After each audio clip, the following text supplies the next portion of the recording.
Hello and welcome to another lesson from Mr. Matthews. Today we're going to be looking at AQA English Language Paper 2, Section A, having previously gone through all of the questions on Paper 1, including a two-part walking talking mock video. Check those out on the channel if you haven't done so yet. Hopefully you'll find them useful in how to approach Paper 1. Anyway, moving on to Paper 2 now. We are not going to spend any time looking at question 1. I might do that in a later video very quickly. It's a very easy question and there's not a lot to it. So we're going to get straight into paper 2, question 2. So if you could start the lesson by writing down the title, how can I effectively summarize similarities and differences between two texts? And while you're writing that title down, I'm just going to talk about the key vocabulary that we're going to be looking at during this lesson. So 4 keywords: summarize, infer, explicit, and implicit. Those 4 words really are the absolute key to this question, and they're the main skills upon which you are going to rely. So a little stretch and challenge question for yourselves. What do these words mean? Write down your own definition for them, and then once you've done that, perhaps just look them up and double check to ensure you understand exactly what those words mean. They are essential for this lesson. So moving on. We're going to do our power of 3. Now, obviously we've not been in school, so this is just some of the best of my understanding and knowledge, questions that might relate to you. If you are not a member of my school, these might not be texts that you study, so just skip forward past this task now. And if you are somebody that I teach, just 3 quick questions to get your brains in gear and recap. So little task: explain the character of Sheila in 10 words. Who do you think is the most evil character in Macbeth, and try and justify your reasons and answers. And how does Macbeth and Lady Macbeth act differently after Duncan's murder? I'm not going to be going through the answers to those. They're just to see if you can remember, and if you can't, please just Google the questions that are relying on your previous knowledge.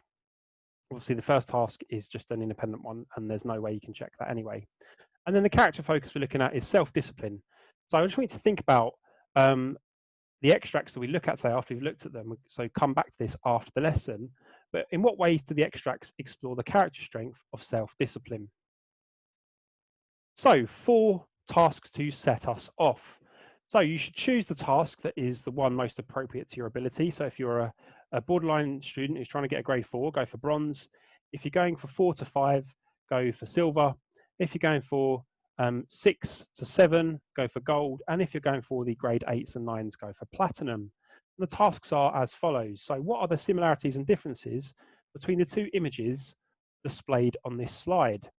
Silver, what are the explicit similarities and differences? So write down what the obvious similarities and differences are between these 2 pictures. Gold, what are the implicit similarities and differences? So what are the hidden things that we can see in these images? What are the things that are not obvious? So focus on things that can't be seen. Okay, that's the key, the things that can't be seen. So explicit differences you can visibly see, implicit things you can't see but are different in these 2 images. So think about mood, atmosphere, emotions, that sort of thing. And lastly, what connectives could you use to summarize the similarities and differences between these 2 images? So write down as many different connectives that you can think of. Be as technical as you possibly can to compare these 2 different images. Right, so give yourself a few minutes to attempt that task, probably no more than 2 or 3 minutes. Pause the video now. Okay, so quick bit of feedback. We'll go through some implicit and explicit differences between these 2 images. So picture A, it's a very bleak picture. Okay, we're not literally being told it's bleak. We can gather that from the colors, what the person's doing, the imagery, etc., how dangerous it is. So that would be very much an implicit idea. It's challenging, vast, death-defying, cold, unnatural. So we've got a mixture of implicit and explicit ideas there for the first image that you might have come up with. And then for picture B, we've got enjoyable. Now that's quite explicit. We can clearly see that it's enjoyable based on the smile on the young girl's face, etc. Things that are not so obvious, mate, you could say it's relaxing, that it's warm, natural. Now, we don't necessarily know it's warm for sure, but we might infer that, okay, so it's implied meaning, based on what we'd normally associate with other things such as the sun in the background. They don't necessarily look cold, etc. Okay, so that task really was just to sort of see how you guys can compare and contrast to images. Now, obviously, this is English, and we're going to be looking at texts later on. But I do find that images are a great starting point just to remind ourselves of how to compare two things. Okay, it's a nice, easy way to do that. We can get ideas much quicker from images than we can from a text. So to warm yourselves up for this sort of question, always recommend looking at images and comparing them. So top tips for question 2. Going to go through some top tips very quickly. So the question will ask you to write about the similarities and differences with a specific focus. So for example, it might ask you in today's example, how the writers are presented in two extracts, but that could be different depending on the extracts you get. It's always going to be a different subject that it's asking you to focus on. The thing that stays the same is that you're comparing similarities and differences. It's a summary question and it's not specific analysis. So this means that you should not waste time on keywords, phrase analysis, or identifying techniques. You are summarizing, okay? So don't go into great depth and detail, zooming in. Don't spend ages writing a whole paragraph on one quotation. That is not the point at all. You're just using the evidence to back up your inferences, okay? Your ideas very quickly. So try to find at least 3 things with evidence from each source to compare, so around 6 things in total. And if you have time, obviously you can do more, and if you're able to, but 3 from each is a really good starting point. The structure I'd recommend to use would be PEI. So that stands for point, evidence, inference. So make a quick point, give some evidence to back it up, and then what can you infer from that? So what does it imply or suggest? Now you can talk about the obvious things, but that's going to limit your mark. So you should always try and talk about the implicit things, okay? And then lastly, try and use connectives such as however, similarly, etc., just to make your writing more fluid and to ensure that you're connecting your ideas and contrasting them really clearly. If you don't use connectives, it's not going to be obvious that you're actually comparing, and that's what this question is asking you to do. So going to go on to a group task now. Now, obviously, you're probably doing this at home independently, so it will not be a group task. It'll be an independent task for you guys. So what I'd recommend is you pause on each image that I give you, or in fact, you might just choose one slide, so that's 2 images, to focus on rather than all of them. Obviously, if you want the practice, do more than one image, but I'd just recommend doing the one slide with 2 images on. Just to give you enough time, because there's quite a lot to do in this lesson for the other activities that we've got. So what you need to do for bronze is to summarize the key similarities and differences between each of the images. Okay, you might do it as a table, A versus B. Silver, write down the explicit, so the obvious similarities and differences between each of the images. If you're going for gold, go straight for the implicit similarities and differences. So what are the hidden similarities and differences between the images? Think about tone, mood, atmosphere, etc. And stretch and challenge. If you really want to push yourself and challenge yourself, go straight for a paragraph. Okay, write a short paragraph comparing the 2 sources, focusing on explicit and implicit similarities and differences. And just a reminder, that means talking about the obvious and the hidden similarities and differences. And just a very quick reminder, if you're going for stretch and challenge, make sure that you use connectives to compare and contrast your ideas effectively. So we're going to go on to the first image. If you feel like doing these 2 images, pause the video now and give yourself around 5 minutes to have a go at this particular task. This is if you feel like doing 2 different images. Pause the video now if you feel like doing these 2. Pause the video now if you feel like doing these 2 images. Our next option, pause the video now if you feel like doing these 2 images. And our final option, pause the video now if you feel like doing these 2 images. Okay, so hopefully you got some really great ideas from that previous task. And it would have been very much like the starter task, okay? So you have been just pointing out the similarities and differences. Really, we've just done that to, as I said before, build up our comparing and contrasting skills, whilst also looking for hidden and obvious meaning. Rather than do it with text, though, we've done it with images, just to remind you and build up your skills again. Obviously, from now on, we're going to be looking at texts specifically, which is a bit trickier. But that is what our exam is going to be asking us to do, is to look at two texts, but the skills are exactly the same. They are no different. So paired task now, comparing sources. Obviously, if you're doing this on your own, you're not going to be in a pair. Now, you may well ask a parent to help you out here, or somebody, or a brother or a sister or friend, if you have that option. If not, just choose one of the sources, okay? A or B, it's entirely up to you. Obviously, you won't have a partner to reflect with, but that's absolutely fine, okay? So this is just a task to get you in the habit of reading the source and picking out a few key details upon your first reading. So what you need to do is read through your source, summarize what happens in the source in 3 or 4 sentences, but try to sum up the whole thing in no more than 3 or 4 sentences. That's just to practice your summarizing skills. Try to comment on how the riots are presented in your source, and then use both explicit and implicit ideas. So focus on how the riots are presented and try and pick out the obvious and the not obvious things, okay? The obvious and the hidden. I would give yourself probably around, I don't know, 5 minutes, maybe 10 if you're a slow reader to do that. When it comes to the exam, you do need to be quicker than that, but you do have a certain amount of reading time allocated.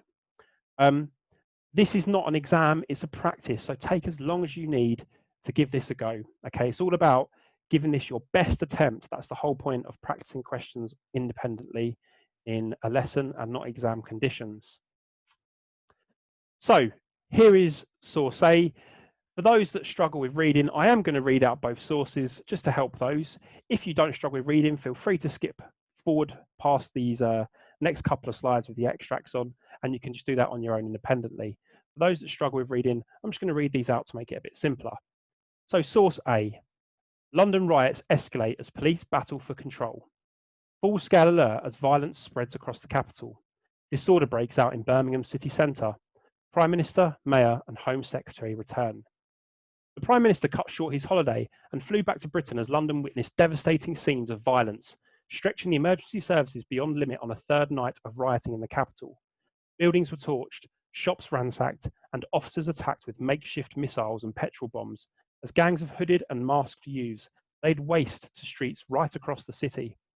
The sheer number of incidents, including in Hackney, Croydon, Peckham, Lewisham, Clapham, and Ealing, seemingly overwhelmed the Metropolitan Police at times, who had poured 1,700 extra officers onto the streets. Disturbances continued into the early hours on a breathtaking scale, and they spread outside London for the first time, with riots reported in Birmingham and Liverpool. David Cameron, forced to break off from holiday in Tuscany, was this morning due to chair a meeting of the government's emergency committee, COBRA. He was travelling on a UK military flight leaving Italy at 3 a.m. Asked why the Prime Minister had now decided to return, a Downing Street source said, "The situation has become more serious." Officers from Thames Valley, Essex, Kent, Surrey, and City of London were drafted in to support the Met. But apparent copycat riots continued to spread in the wake of Tottenham's riots on Saturday, precipitated by the fatal shooting by police of Mark Duggan, 29, a father of 4, last Thursday. So far, 225 people have been arrested and 36 charged. The violence erupted in daylight in Hackney, East London, where police confronted rioters hurling missiles and setting fire to bins and cars. One officer could be seen lying on the ground after being struck on his shield by a missile.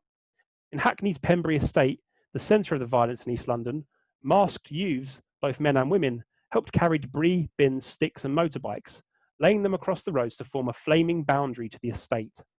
Several buildings were set alight in Croydon, South London, one massive fire consuming the 100-year-old Reeves furniture store. The fires were so severe that approach roads into Croydon were thick with smoke, leaving some residents struggling to see or breathe. Words fail me. It's just gone. It's 5 generations. My father is distraught at the moment. It's just mindless thuggery, said owner Trevor Reeves. A bus was torched in Peckham as police struggled to respond to the spread of sporadic incidents. Witnesses said a 100-strong mob cheered as a shop in the centre of Peckham was torched, and one masked thug shouted, "The West End's going down next." Okay, going to move on to the second extract for those who struggle with reading. Thankfully, slightly shorter. Here we go. Source B. Insurrection in Paris. This revolt has at last been quashed, but the fighting continued for 4 days and the combatants seem to have been animated with the most obstinate fury. Torrents of blood have flowed, but the accounts are so various that it is impossible to state the number of killed and wounded. One report estimates the total number of slain at 11,000, but others speak of smaller numbers, although it is owned on all hands that it has been one of the most bloody struggles ever decided in the streets of Paris.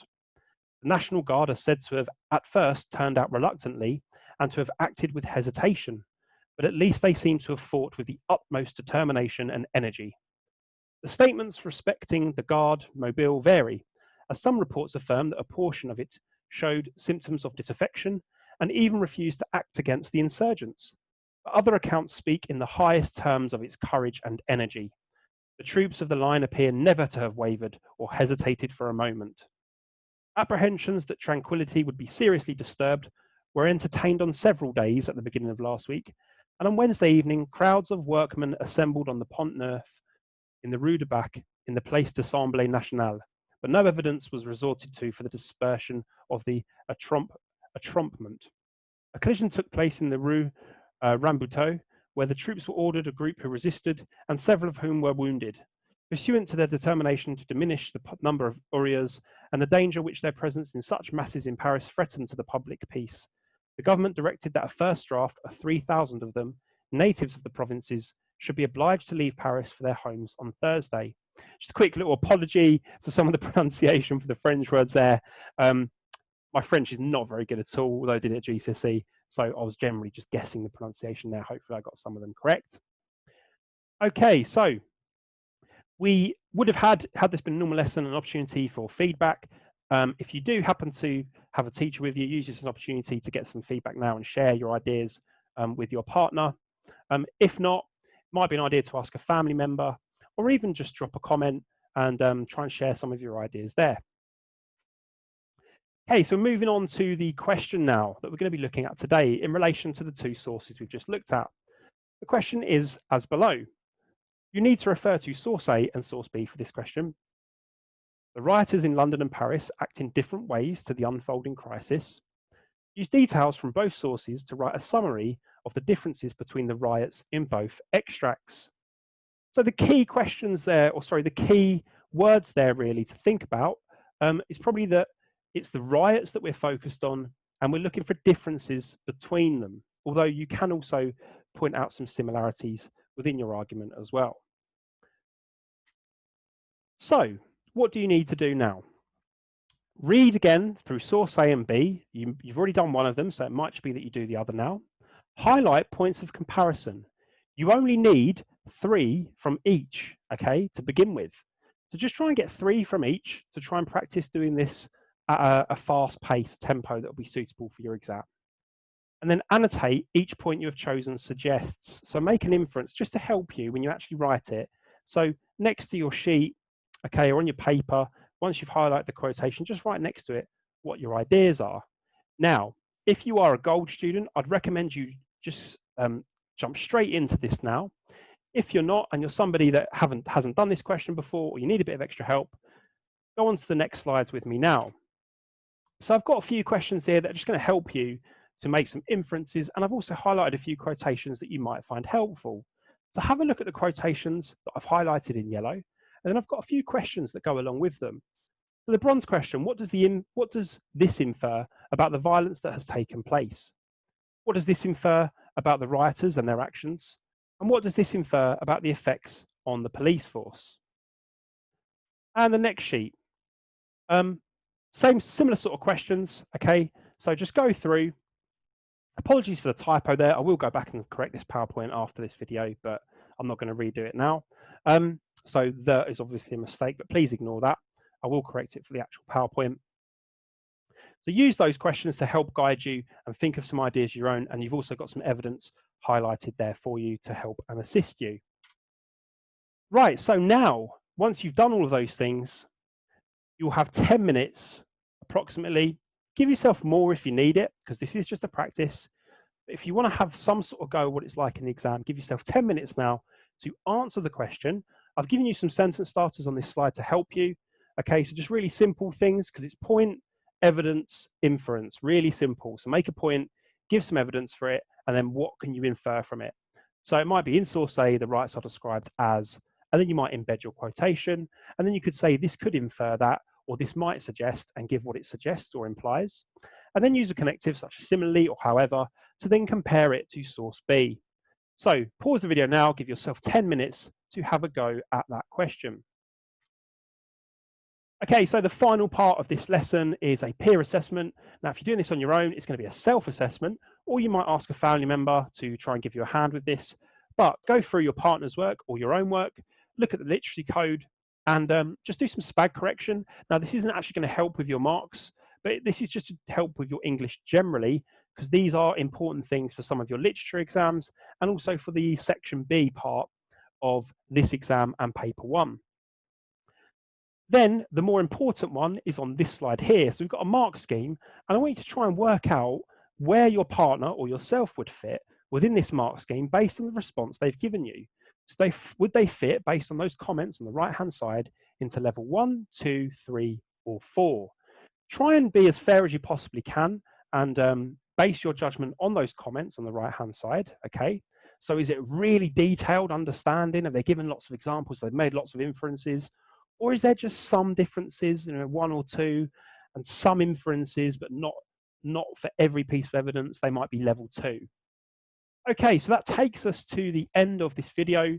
Hopefully this lesson has helped you with question 2 and helped you understand it, particularly the skills of going back to summarizing, looking for explicit, and then more importantly, implicit information, and then making inferences. Hope you enjoyed this video. Please tune in for the next one and drop a like if you found it helpful. Really appreciate it. Thank you.